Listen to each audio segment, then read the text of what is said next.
இயேசுவே கிருபாசன பதியே, கெட்ட இளைஞன் என்னை மீட்டருள். இயேசுவே கிருபாசன பதியே, காசினியில் உன்னை ஏந்தி தாசன் எனக்கு ஆதரவு கண்டிலேன் சருவ வல்ல மண்டலாதிபா.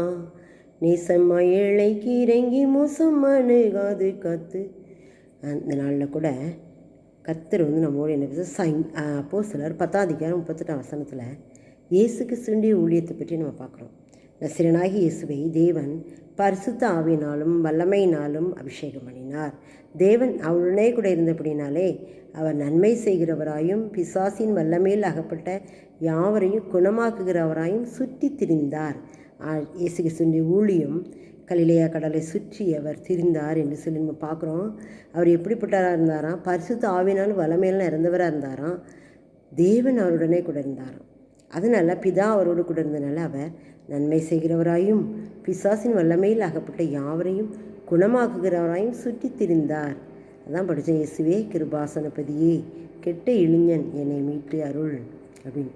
நம்மை மீட்க வந்த தேவன் அவர் தான். அவர் இந்த உலகத்தில் இருக்கும்போது நன்மை செய்கிறவராய் சுற்றி திரிந்தார். இத்தனை மக்களுக்கு நன்மை செய்தார். பசியோடு இருக்கிறவங்களுக்கு ஆகாரம் கொடுத்தாரு, உடவனை நடக்க வைத்தார், குருடனை கண் பார்வையை கொடுத்து ஆசீர்வதிச்சார், வியாதியஸ்தர்களை சுகமாக்கினார், மரித்தவர்களை எழுப்பினார். இத்தனை நன்மைகளை செய்திருக்காரு பார்த்தீங்களா. உபதேசம் பண்ணி ஆறுதல் கொடுத்தாரு. கஷ்டப்படுறவங்களுக்கு கவலைப்படுறவங்களுக்கு என்ன செய்தார்? ஆறுதலை கொடுத்தார். அவருடைய ஊழியம் அவ்வளோ வல்லமையாக இருந்துச்சு. அவர் பரிசுத்த ஆவினால் வல்லமையால் நிறைந்தவராக இருந்தார். அதனால தான் அவரால் இந்த ஊழியம் செய்ய முடிஞ்சுது.